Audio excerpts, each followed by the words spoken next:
నేను వచ్చిన వెంబడే స్పీకర్ గారికి రిక్వెస్ట్ నేను చేసిన, మీరు చేయాల. మీ మిత్రులకు కూడా అడిగిన, గతంలో ఉమ్మడి రాష్ట్రంలో ఉన్నప్పుడు అసెంబ్లీ మీడియా కమిటీ అని జర్నలిస్టుల నుంచి ఒక కమిటీ వేసుకొని ఆ కమిటీని ఏ రకంగా అసెంబ్లీ పాసులు ఇవ్వాలో వాళ్ళే స్పీకర్ గారితో చర్చించి ఒక నిర్ణయం తీసుకునేది.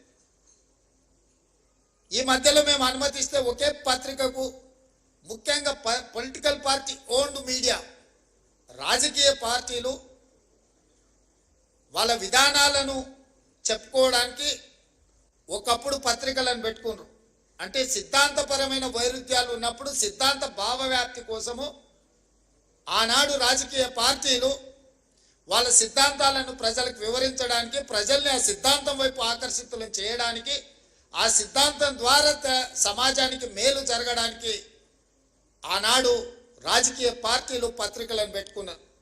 దాంట్లో ప్రథమ కోవాలో కమ్యూనిస్టు సోదరులు వస్తారు. వాళ్ళు ఏ రోజు కూడా సిద్ధాంతపరమైన అంశాలనే ఆ పత్రికలలో రాసేవాళ్ళు, క్రోడీకరించేవాళ్ళు, విశ్లేషించేవాళ్ళు, సమాజంలో ఉన్న సమస్యను ప్రజల యొక్క కోణంలో అందులో రాసేవాళ్ళు. ఎప్పుడు కూడా కమ్యూనిస్టు సోదరుల నేతృత్వంలో ఉన్న పత్రికల మీద తీవ్రమైన ఆరోపణలు కానీ అభ్యంతరాలు కానీ ఎప్పుడు వ్యక్తం అయ్యేటివి కావు. మేము చాలా సందర్భాలలో ఆ జర్నలిస్టు కలిస్తే కూడా వాళ్ళతో సమాచారాన్ని, వాళ్ళ అవగాహనను, వాళ్ళ విశ్లేషణను మేము అడిగి తెలుసుకునేటోళ్ళం. జర్నలిస్ట్గా కార్డ్ హోల్డర్స్ ఉన్నోళ్ళు అందులో జర్నలిస్ట్గా పనిచేసేది. అందులో పనిచేసిన తర్వాత కమర్షియల్ పత్రికలకు వచ్చిన కార్డ్ హోల్డర్స్ కొంత వాళ్ళ గౌరవాన్ని కాపాడుకునే ప్రయత్నం చేసేటోళ్ళు. ఆ తర్వాత పరిణామ క్రమంలో వచ్చిన పరిస్థితుల్లో రాజకీయ పార్టీలు ప్రారంభించుకున్న పత్రికలు కార్యకర్తలుగా మారితే పర్వాలేదు, నాకేం అభ్యంతరం లేదు. వాళ్ళని కార్యకర్తలుగా మేము భావించి సరే ఆ పార్టీ కార్యకర్తలు ఏదో ఒక రూపంలో ఇక్కడికి వచ్చినాయి.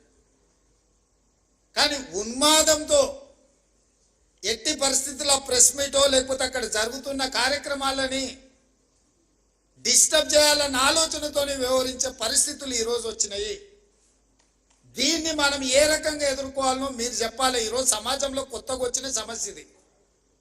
రాజకీయ పార్టీలు పెట్టుకున్న పత్రిక యొక్క పాత్రికేయులు అందరన్నీ నన్ను, అందులో కొందరు, ఏ వర్గంలో అయినా కొందరు చేసే పనే అందరికీ అంటుకుంటుంది. అందరు ఆ విధంగా ఉన్నారని నేను అనడం లేదు. కానీ ఆ కొందరిని కూడా ఏ విధంగా మనం ఇవాళ నియంత్రించుకొని ముందుకు వెళ్ళాలనో, ఇవాళ పెద్దలందరూ ఇక్కడ ఉన్నారు. 20 ఏళ్ళు, 30 ఏళ్ళు, 40 ఏళ్ళ అనుభవజ్ఞులు ఉన్నోళ్ళు, జర్నలిజం పట్ల అవగాహన ఉన్నోళ్ళు, మా మాజీ పిసిసి అధ్యక్షులు, ప్రభుత్వ ప్రత్యేక సలహాదారు మా పెద్దలు కె కేశవ్ గారు కూడా మీ సామాజిక వర్గం నుంచి వచ్చినవాడు. ఇవాళ వాళ్ళ కూతురుగా మేయర్గా వారు ఇక్కడ ఉన్నారు. ఈరోజు నిజంగా మీరు ఆలోచన చేయండి. గతంలో సెక్రటేరియట్ ప్రజాప్రతినిధులుగా మేమే పోయేవాళ్ళం కాదు.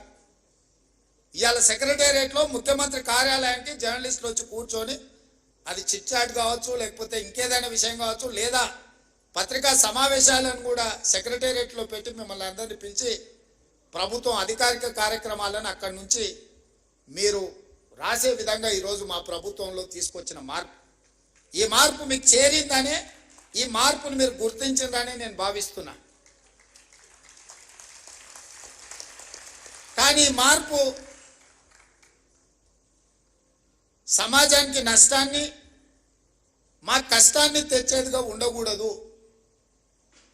కొన్ని రాజకీయ పార్టీలకు సంబంధించిన పాత్రికేయ మిత్రులు, కొంతమంది మంత్రుల కార్యాలయాలు లేకపోతే ఇతర దగ్గర ఒకేసారిగా చాలా మంది వచ్చి అక్కడ కూర్చొని అక్కడ ఉన్న జరగని వాటిని జరిగినట్టుగానో, లేకపోతే జరిగితే బాగుంటుందని కొంతమందిని పాసులు ఇచ్చి తీసుకొచ్చి లోపలికి తీసుకొచ్చి అనవసరమైన రాద్ధాంతాలను సృష్టించే ప్రయత్నాలు చేస్తున్నారు.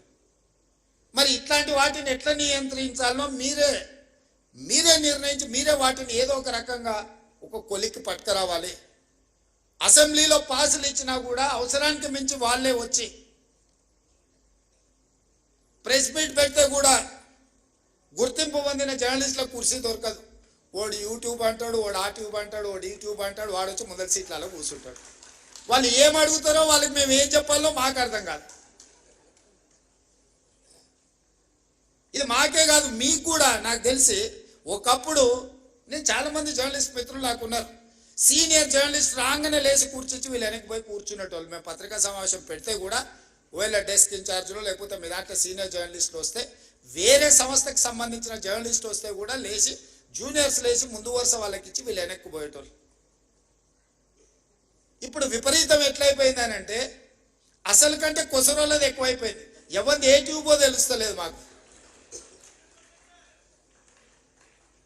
ఇక ఆ ట్యూబ్లో ఎక్కడికంటే అక్కడికి వెళ్ళిపోయి ఏది పడితే అది మాట్లాడితే అక్కడ ఉన్న ప్రజలు ఏమన్నా అంటే చూసిరా జర్నలిస్టుల మీద దాడి అని.